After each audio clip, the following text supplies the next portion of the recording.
First things first, I'm testing out some new mic quality stuff, so if things don't sound right, then you know why. Second of all, are the shaders obnoxious?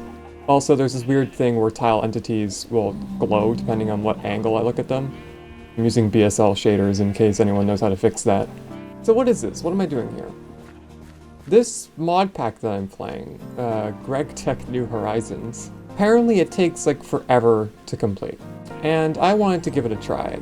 I heard it dealt with some pretty advanced concepts, and I was like, well, I've played Factorio, certainly I can handle this.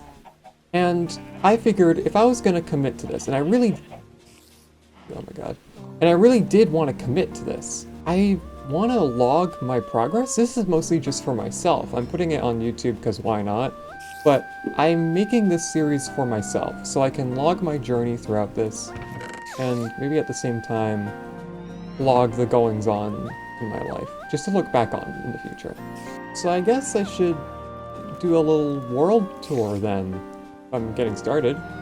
This is my house, my starter house, I suppose, because it's not particularly good looking. Not that I'm much of an architect for Minecraft, it's just, you know, I can do better than pure cobblestone house. I've settled at the base of a mountain, so I've been trying to flatten out the place a little bit, and that's been eating through like a trillion different wooden shovels. I kept randomly getting struck by lightning, like just the other day, which is why this is still like this. The first couple of days were very rough before I could build this house. Like, as the area was being flattened around a lot, the second floor used to be the ground floor. But yeah, the first couple of days were very rough. I was following the quests. I didn't quite have a house built because it was very rough getting blocks at all. And I didn't want to make them out of anything flammable because apparently some skeletons can shoot fireballs at you, and I wasn't having that. I've got a bunch of storage and crafting stuff up here. I wasn't familiar with Tinker's Construct before playing this, so it was a bit rough for me to learn all this. And by no means is this mod pack beginner friendly. I knew this going in. But yeah, I kind of had to look up how to do the smeltery, and I would have appreciated a couple more tutorials on things like that. Again, by all means, not necessary, and this isn't a criticism because of that. I've been planting as many different seeds as possible. Apparently, you could do crop breeding, but this farm was not built for that, so I might have to tear it down and redo it, which seems like a pain considering my tools suck right now. I'm pretty much on the brink of being able to upgrade my tools to better ones, but I haven't been able to find a zinc vein anywhere. Ore veins are like special and different in this. Every couple of chunks, a bunch of ores spawn in like a localized area. And I need a zinc ore vein, but I haven't been able to find one yet. I need zinc to make brass, which is how I upgrade tools here in this. Yeah, they have a quest system and it's apparently massive, but I haven't found any zinc to make brass yet, which I think should have been one of the quests here. Oh. Oh, Jesus Christ. I've had zinc this entire time, apparently. Oh, whoop-de-doo! Oh my god. Okay. I've been doing it wrong this entire time. That would explain a lot of things. That's on me. So, the videos are going to be structured pretty much just like little world tours of whatever I've got going on at the time. I'm not really doing a Let's Play series of this because I'm playing this during my off time at university, so it's not really the right recording environment. But also, I just don't have the time and effort to make an 8,000 part Let's Play series. Once a month, I'll boot up the world, start recording, do a little world tour, talk about what I've been up to, what some cool things that have happened to me, and then maybe do something cool to end it out. Like, for example, for this one, I am going to get into the Steam Age. I presume the game had me prepare enough bronze for this. I'd like to at least see the quests in the next tier to say I made it there. But yeah, I'll be sticking around in the Stone Age quests just to get them covered. So I didn't start logging these interesting events before day 74. So, you know, I'm probably missing quite a lot of early adventures. It's pretty much just doing the early game quests, which are things like... Where is it? Which are things like getting wooden tools, getting more wooden tools, a lot of introductions on some different game mechanics, or changed game mechanics. And then, of course, you know, starting out here, just getting some basic materials, learning how to do Tinker's Construct, which took me quite a bit. Thankfully, they give you another tutorial book. I've been stockpiling on these loot bags. I should probably be opening these instead of just waiting on them. But they say that if you use Fortune, you can upgrade them. And I'm thinking if I get to like tier 7 or 8, and I'm really struggling with some stuff, I could just upgrade all my loot bags a bunch of times and then just get a head start on everything. But yeah, so the first couple of days go how you would expect the first early days of a modded Minecraft world to go. I was being killed by a lot of stuff. I couldn't survive. I slowly built up a house, some wooden tools.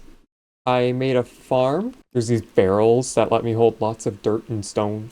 This quest book is actually very helpful. It's been very good for introducing me to a lot of aspects of the game. I just think if they had explained the smeltery a little bit more, wherever it is. They tell you how to make all the different smeltery stuff, but they don't tell you how to put it all together. I was not familiar with the concept of a multi-block, as they call it. Again, that's on me. I am a beginner for modded Minecraft and a lot of this stuff. I just figure I'm smart enough to figure these things out. And you know what? I've gotten decently far for the introduction of a game. I doubt this project will even last the 10 years I want it to. I doubt I'll beat the game. I just wanted to give it a chance because I feel like having a long-term project like this to log my life and this world sounds like a good idea to me. So yeah, eventually I only started journaling stuff on day 74 when I couldn't sleep for some reason. Then the sky started turning red and that was freaking me out. And my Terraria brain just kind of was like, oh, blood moon, because of course, there were tons of mobs around, I couldn't really get out. Took me until day 93 to find a vein of tin. It took until day 112 to find a vein of copper, though to be fair, I wasn't really properly looking for these veins until day 80, I want to say. Yeah, on day 102, I was being constantly chased by tons of different creepers. When I forgot to sleep one night, it was rough.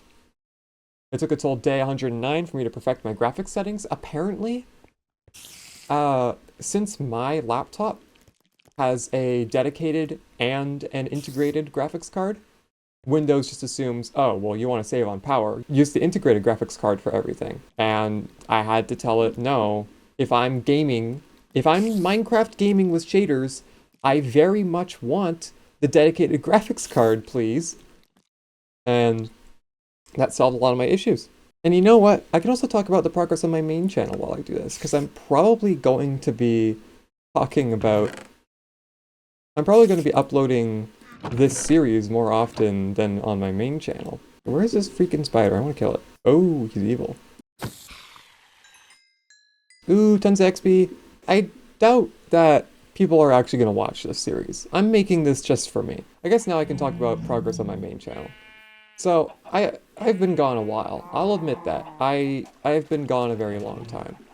A lot longer than usual for my channel, which is not going that way, which is already a very long time. And I apologize for that. But, you know, I'm very busy these days. That's why I figured I could take on a lower effort project, which is this, in case you were wondering. Give myself something to do, make myself feel productive, and be able to talk to the audience without having to dedicate myself to a really high quality video every couple of months. But yeah, university. University sucks. I'd say it wasn't worth it, but it's the only way you can get a job these days. So I guess I have to keep doing it. So yeah, I've been away for a while, but any day now, the next video is gonna come out. I'm really, really close on this one video. I just haven't been able to do the finishing touches because my workload at university just really scaled up right at the end of the semester here. As I said, it's the main reason I haven't really been uploading as much. Once I graduate university, which at this rate is looking to be 2028, after that point, I'll put in a lot more time. And to be fair, my final year won't be as busy, so I might be able to upload during that too. We'll have to see how it goes. See, I'm really close on another video on the main channel. I've been playing quite a bit of Terraria lately. Since that's been on my mind, expect a lot of Terraria videos in the near future.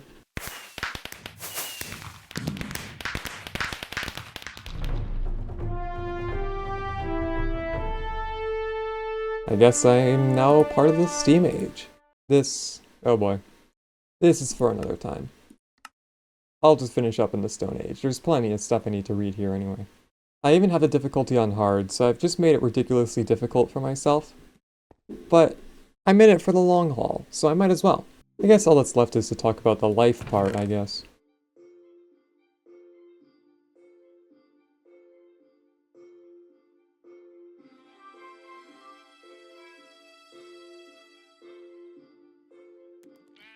I've been struggling with purpose lately.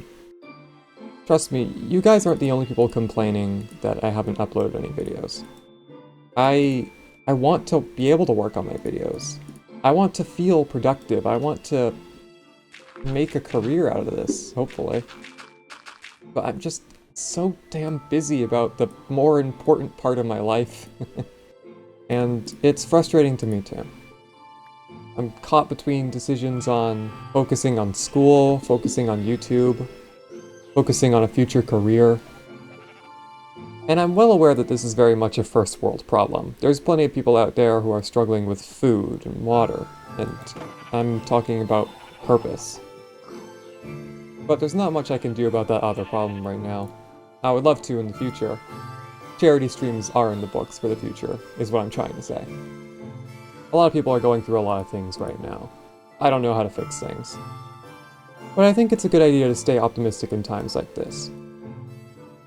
Of course, it's possible to be too optimistic about things, and I'm well aware of that. I just think it's important to keep a cool head during all this. And I just hope that we can all come back and talk about this after it's all over. That's all I hope for.